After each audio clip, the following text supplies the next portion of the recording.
Assalamualaikum warahmatullahi wabarakatuh. Halo sahabat, kembali lagi di Senja Islami.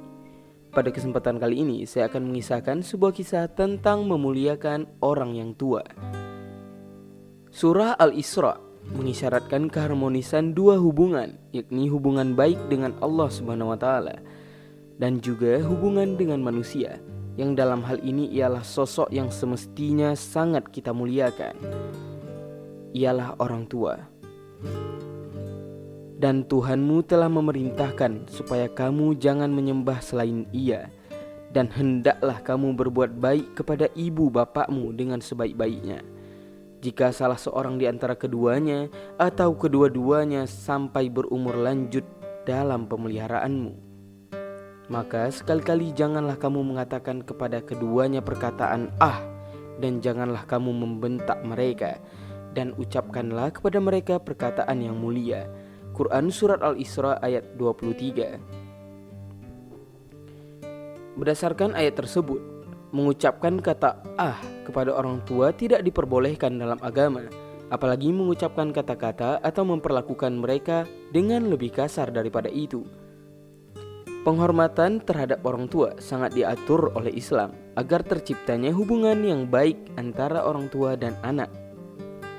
Penghormatan kepada salah satunya sungguh telah Rasulullah SAW yang menyatakan seorang laki-laki datang menghampiri Rasulullah dan bertanya siapakah yang layak untuk dipatuhi.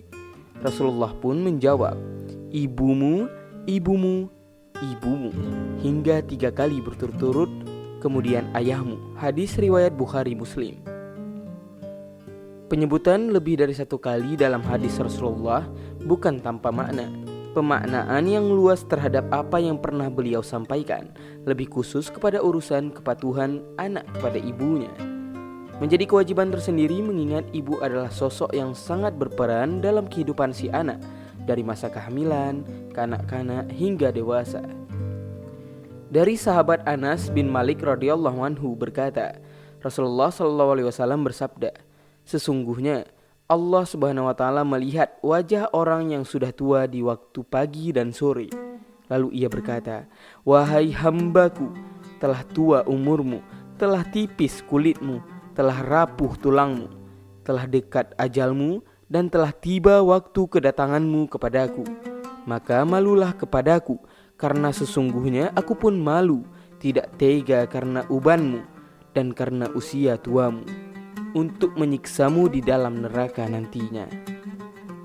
Dikisahkan sesungguhnya sahabat Ali bin Abi Thalib radhiyallahu anhu pergi berjamaah salat fajar atau salat subuh dengan sangat tergesa-gesa. Lalu ia bertemu dengan orang tua di jalan yang berjalan di depannya.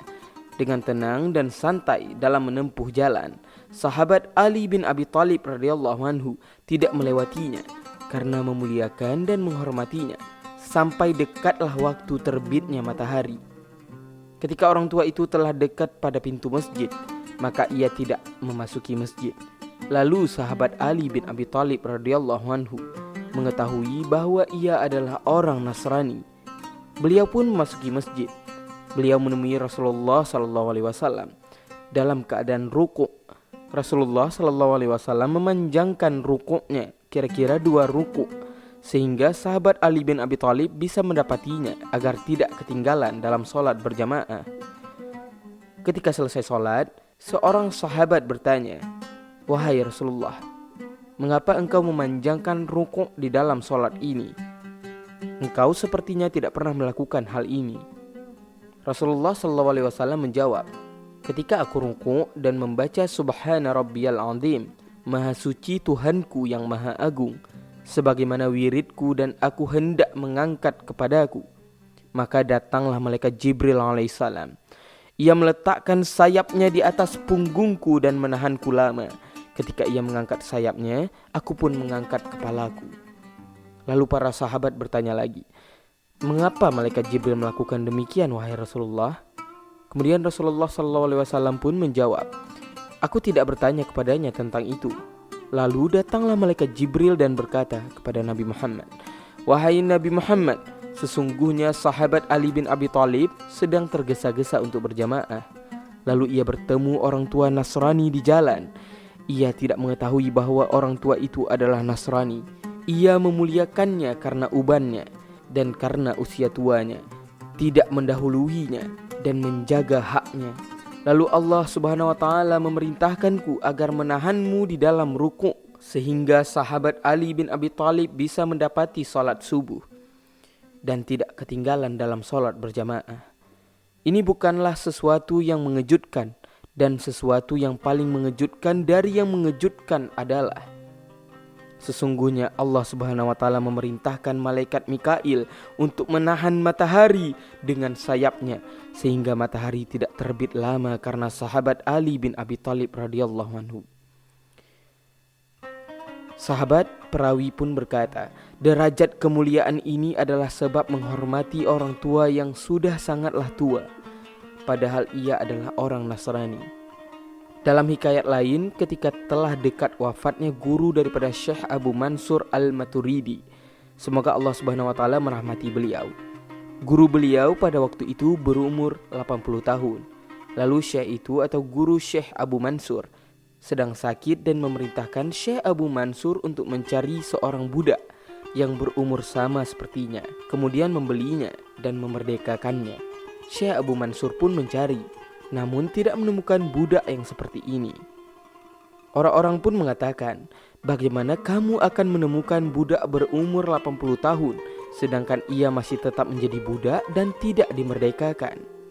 Ia pun kembali kepada gurunya dan menceritakan kepadanya tentang ucapan orang-orang.